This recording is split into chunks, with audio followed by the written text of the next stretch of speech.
Guys, kenapa ya akhir-akhir ini banyak banget siswa IPA yang mau lintas jurusan ke IPS? Kenapa ya? Kok ada yang masuk psikologi, ada yang masuk hubungan internasional, macam-macam deh. Kenapa nggak ada IPS masuk IPA ya? Mungkin ada kali ya. Ada notif nih. Ini salah satu siswa yang pengen masuk jurusan hukum tapi dia anak IPA. Tunggu, gua tuh punya temen anak hukum. Gimana kalau kita ngobrol aja langsung sama dia di Kepoin Jurusan. Jangan lupa subscribe dulu ya guys. Abis ini kita bakal ngobrol sama Kak Harits dari jurusan hukum. Stay tune teman-teman.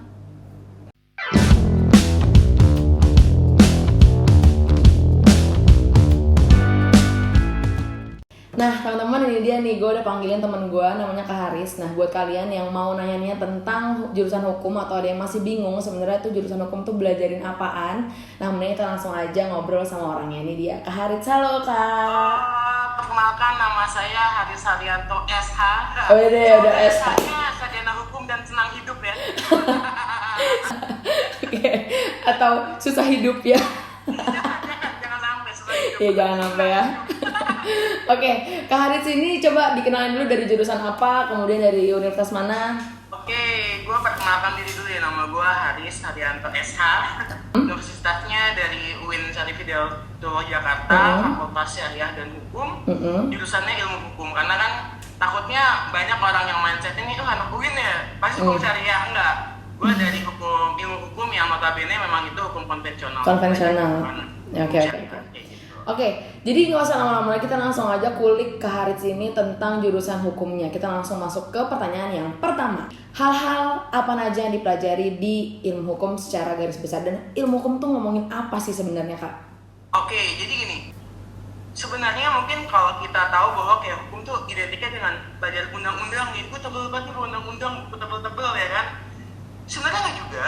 Ya oke lah, itu memang salah satu bagian wajibnya ya, belajar tentang undang-undang, tentang hukum. Tapi kita juga belajar sebenarnya hal-hal lain seperti bagaimana cara mediasi, cara berkomunikasi interpersonal. Karena ternyata kekuatan orang hukum selain memang analisis tentang undang-undang, juga bagaimana cara kita berkomunikasi. Karena kan memang mungkin mindset kita nih kalau jadi orang hukum nih pasti tanya, lo mau masuk hukum kenapa? Mau jadi jaksa, mau jadi hakim. Tapi ternyata setelah gue masuk tuh sangat-sangat luas dan tidak hanya menuntut bagaimana lo bisa analisis hukum, tapi salah satu soft skill yang harus bisa adalah cara berkomunikasi, terutama komunikasi interpersonal ya. Itu juga harus jadi modal. Kayak gitu sih Kak. Nah, mungkin ada yang masih bingung, komunikasi interpersonal tuh apaan sih Kak? Jadi bagaimana caranya nih, misalkan gue sama lo nih, karena ini komunikasi interpersonal nih. Kayak gini. Bagaimana kita bisa berkomunikasi, terutama kan bagaimana kita nanti menghadapi klien ya, terus menghadapi bagaimana kita kan ada, nanti mungkin gue akan sedikit banyak menjelaskan bagaimana profesi-profesi ya, misalkan nanti ya. Untuk profesi hukum yang memang membutuhkan skill itu gitu loh. Karena kan gue bilang mindset itu apa sih? Gue kayak keluarga gue nih misalkan, Ais masuk hukum ya, iya pasti mau jadi hakim, jaksa, pengacara, udah itu aja. Kayak kesannya itu sempit banget gitu loh. Tapi padahal banyak membutuhkan juga skill-skill lain gitu loh. Nah, kita masih ngomongin di kuliahnya. Mata kuliah apa aja yang kakak pelajarin waktu di jurusan hukum? Sebenarnya untuk mata kuliah itu kan nanti tergantung penjurusan di akhir ya. Tapi ada mata kuliah wajib yang memang harus dipelajari ya. Seperti kalau misalkan semester 1 itu ada pengantar ilmu hukum, pengantar hukum Indonesia ya. Terus nanti kalau gue semester 2 tuh ada hukum pidana, hukum perdata, ya itu harus dipelajari sebagai basic ya. Hukum tata negara, hukum administrasi negara, itu jadi basic belajar hukum dan ilmu negara juga kayak gitu. Nah nanti baru ini pengalaman empiris gue ya di kampus.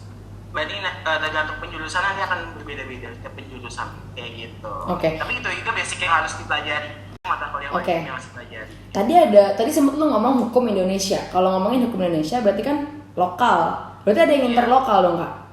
Ya gini, jadi kan ada dua ya untuk mata kuliah dasar ya. Pengantar ilmu hukumnya dan pengantar hukum Indonesia. Jadi kalau pengantar ilmu hukum itu lebih kepada kayak apa sih sistem hukum kita, terus sistem hukum di dunia itu ada apa aja kayak gitu, lebih ke general teori-teori umum hukum ya, teori hukum umum kayak gitu. Nah kalau untuk pengantar hukum Indonesia itu lebih kayak bagaimana sih sejarah hukum di Indonesia, hukum Indonesia dari mana gitu.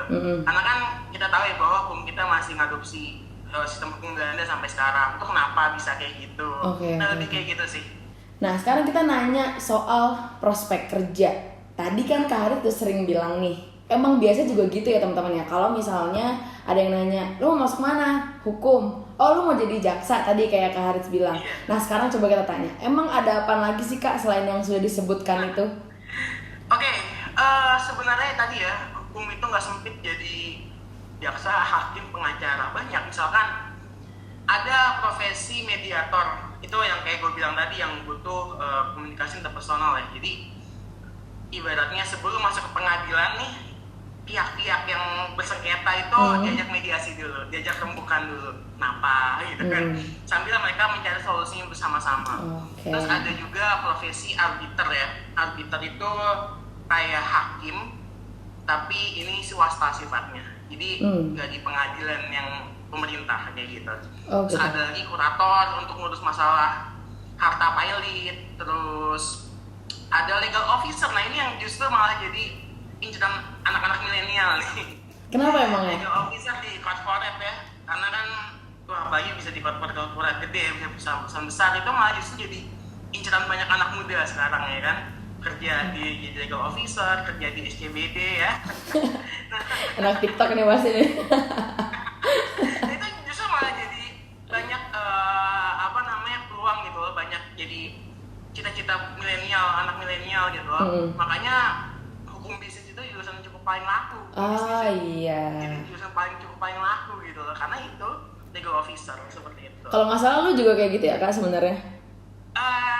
Gua justru punya cita-cita itu jadi pengacara publik. Nah bedanya apa sih pengacara publik sama pengacara biasa? Pengacara publik itu sifatnya lebih sukarela. Jadi nggak ngejar profit. Jadi ibaratnya kalau untuk orang-orang yang memang butuh bantuan hukum tapi nggak punya ibaratnya kekurangan ya, itu kita bisa bantu dengan jadi pengacara publik.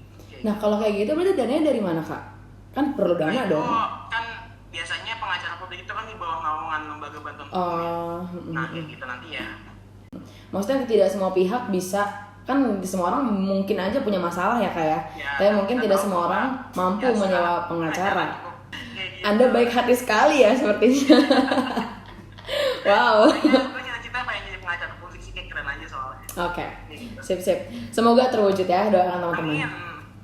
Oke lanjut, sekarang kita mau ngomongin soal peminatan. Karena tadi Kakak udah sempat bahas tentang peminatan dan mata kuliah yang wajibnya tuh semuanya dapat yang tadi Kak Harit sebutin. Tapi sekarang kita mau tanya, peminatan apa aja yang ada di jurusan hukum?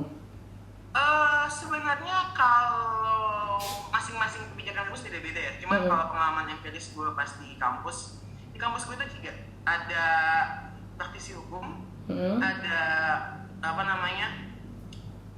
hukum bisnis ya, dan juga ada HTN ya, kayak HTN gitu, ada hukum tata negara ya, atau lembaga negara kalau nama gue KN.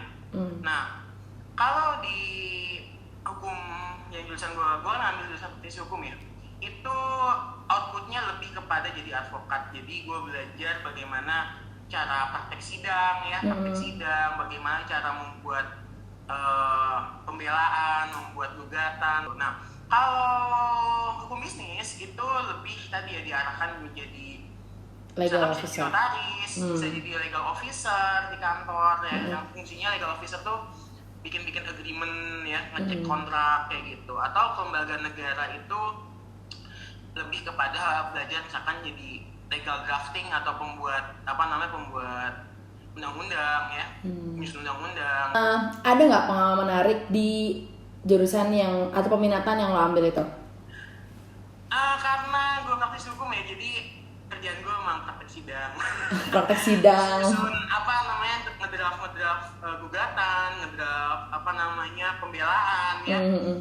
Yang paling seru adalah ketika pengalaman gue itu mata kuliah praktik sidang tipikor, tindak pidana korupsi. Nah saat itu gue jadi pengacara, role gue saat itu simulasi, gue jadi pengacara, jadi penasihat hukum bagi si terdakwa koruptor. Okay. Nah terdakwanya ini adalah seorang pengusaha. bupati ceritanya ya, yang terlibat kasus tambang. Nah gue ngebela, itu seru banget sih, bagaimana kayak dari fakta-fakta yang ada, dari fakta-fakta yang disediakan, dari bukti-bukti yang ada, itu lo membuat sebuah pembelaan kayak gitu. Itu seru banget. Cerita si bupati ini kesalahannya apa ceritanya? Bupati ini dia ini memberikan izin usaha sebelum adanya dokumen AMDAL keluar kayak gitu. Jadi ada perusahaan tambang, dia diberikan izin udah menjalankan usahanya sebelum adanya dokumen AMDAL keluar kayak gitu. Oke, tadi ceritanya si bupati itu sudah membangun bisnis tambangnya tanpa adanya persetujuan. Menjalankan bisnis tambangnya, menjalankan kegiatan penambangannya sebelum AMDAL-nya keluar. Walaupun sebenarnya si perusahaan tambang ini udah melakukan prosedur yang sesuai kayak gitu. Tapi karena ada masalah AMDAL ini, jadinya terindikasi adanya korupsi kayak gitu. Oke. Terindikasi adanya korupsi. Makin lebar nih kayaknya masalahnya ya, jadi ke arah korupsi gitu ya. Tapi kan tadi kalau nggak salah ya, pasti audit, pasti hitung kerugian itu nggak ada kerugian yang signifikan. Jadi masih ada celah gitu loh, karena kan outputnya adalah kerugiannya gitu loh. Oke, nah ini mungkin para penonton ya kan, para penonton gitu ya. Oke, jadi mungkin yang nonton di rumah udah sering dengar statement katanya kalau pengacara itu membela sesuatu yang salah gitu. Nah ini kan tadi ceritanya Kak Harits ini lagi ngebela perusahaan tambang yang memang katanya salah gitu, ada indikasi korupsi dan lain sebagainya. Bagaimana seorang Kak Harits ini bisa membela yang katanya salah? Coba Kak ceritain. Oke, gini, jadi kenapa sih mungkin mindsetnya ini pengacara bela bandar narkoba nih ya, pengacara bela koruptor nih? Sebenarnya enggak juga, karena gini, jangan sampai orang yang bersalah ini dihukum melebihi dari yang dilakukan gitu loh. Jangan sampai hak yang diambil ini melebihi dari dosa yang dilakukan gitu. Jadi kita tuh pengacara menjaga agar jangan sampai terjadi hal-hal kayak tadi gitu. Jangan sampai kesalahannya apa tapi hak yang diambil tidak sesuai dengan apa yang dilakukan kayak gitu. Jadi kayak gitu sih. Jangan sampai juga selama terjadinya prosedur acara dari misalkan dari penyidikan, dari persidangan sampai kepada putusan, itu jangan sampai ada perilaku yang memang merugikan dan tidak sesuai dengan hukum acara yang ada kayak gitu. Dan kita menjamin itu kayak gitu loh. Jangan sampai pas proses pemeriksaan disiksa ya, jangan sampai gitu lah. Jangan sampai ada tekanan ya yang mempengaruhi kesaksiannya, jangan sampai gitu. Berarti kalau membela sesuatu yang salah itu tidak benar ya Kak, maksudnya? Karena kalian pun mengakui kesalahan klien gitu. Iya, kan memang sebelum kita ibaratnya melayani klien gitu loh, kita menerima klien, ya klien harus sejujur-jujur sama kita gitu. Nah tapi jangan sampai itu tadi misalkan, ya emang dia misalkan bersalah, tapi jangan sampai selama prosesnya kita sama proses pemeriksaan sampai pada proses putusan itu jangan sampai ada hal-hal yang memang di luar hukum gitu loh. Jangan sampai ada tindakan-tindakan di luar hukum yang justru dialami oleh si klien. Nah, nih seru banget ya tadi udah ngomongin soal kehidupan kampus life-nya Kak Harits ya kan, tadi cerita soal dia simulasi sidang. Nah, coba sekarang kita agak flashback ke zaman Kak Harits waktu masih SMA. Nah, kalian harus tahu nih, Kak Harits itu adalah jurusan IPA dulunya di sekolah. Tapi dia masuk hukum. Coba kita tanya, tadi kasusnya kan ada yang mau lintas jurusan ya. Nah, sekarang kita tanya, kenapa Kak mau lintas jurusan? Pertama, gue menyadari ternyata gue buat IPA. Bukan passion gue, karena gue gak bisa ngitung sama sekali. Oke. Gitu. Terus kedua memang, sebenarnya gue dari dulu punya ketertarikan terhadap hal-hal yang berbau hukum ya. Terus gue juga suka sejarah, kan emang saya ada korelasi-korelasi. Berapa berat lo kok bisa lintas jurusan gitu? Nah, beratnya itu adalah mungkin kalau misalkan yang gak linjur itu udah punya bekal gitu ya. Sedangkan kita yang anak-anak IPA yang mau linjur tuh bekalnya kurang gitu. Itu sih beratnya. Jadi waktu itu jadi padang teman-teman belajar buat UN, buat UASBN, gue belajar buat SBM, jadi fokus SBM gitu. Oke, dan lolos ya di SBM ya?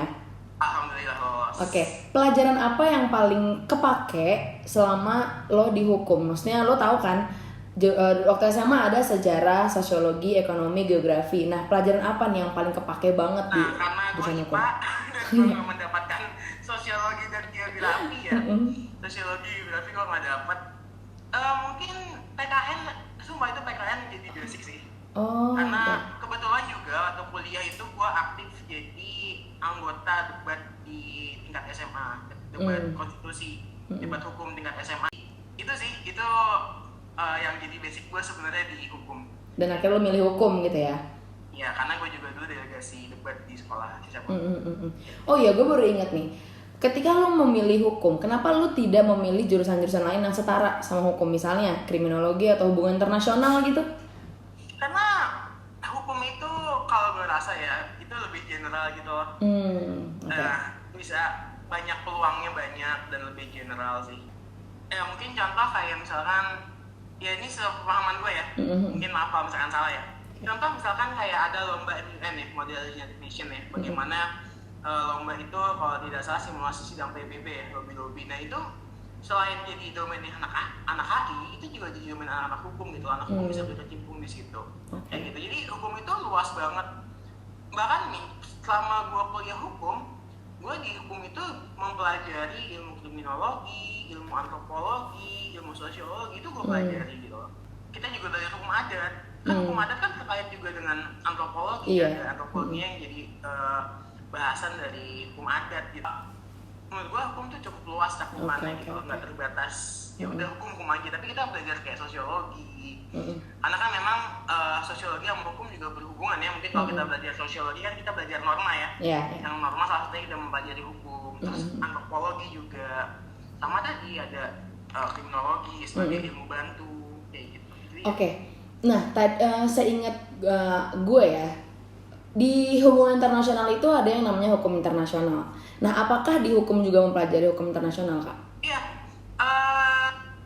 dulu itu gue juga pernah mempelajari itu ya, hukum internasional, pernah belajar waktu itu bagaimana belajar tentang ICJ ya, International Court of Justice kalau tidak salah. Itu belajar ya, ada pokoknya ibaratnya kita belajar bagaimana pengadilan internasional itu belajar kayak gitu. Belajar maupun mungkin ya kalau waktu itu nggak sedalam lebih dalam anak-anak mungkin ya.